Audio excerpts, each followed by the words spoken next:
নমস্কার মাননীয় মুখ্যমন্ত্রী, আপনার কাছে আমার একটাই অনুরোধ, আমাদের পশ্চিমবাংলায় যেসব মানসিক ভারসাম্য মানুষগুলো রাস্তাঘাটে ঘুরে বেড়ায়, স্যার আপনি তাদের জন্য একটা কোনো ব্যবস্থা করুন।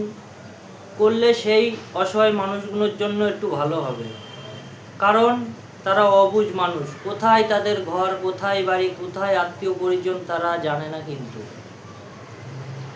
তা আপনার কাছে একটাই অনুরোধ, স্যার সামনে বর্ষাকাল আসছে, ওই মানসিক ভারসাম্য মানুষগুলোর জন্য একটা ব্যবস্থা করুন।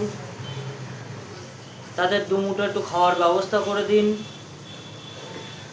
তাদের জন্য একটু চিকিৎসার ব্যবস্থা করুন। কারণ অনেকের দেখা যায় রাস্তাঘাটে ঘা, কারো শরীর খারাপ, কারো হাত পা ফুলে আছে, কারো চুলকনি হয়েছে, তাদের চিকিৎসা করার লোক নেই, গায়ে মাছি পড়ে। তা স্যার আপনার কাছে আমার একটাই অনুরোধ, পশ্চিমবাংলায় এমন একটা সংস্থা খুলুন, এই মানসিক ভারসাম্য মানুষগুলোকে একটু তারা যেন সেবা করে, তারা একটু দেখভাল করলে স্যার ওই অসহায় মানুষগুলোর জন্য একটু ভালো হবে। আপনার কাছে স্যার আমার এটাই অনুরোধ। জয় হিন্দ, বন্দে মাতরম, জয় হিন্দুস্তান।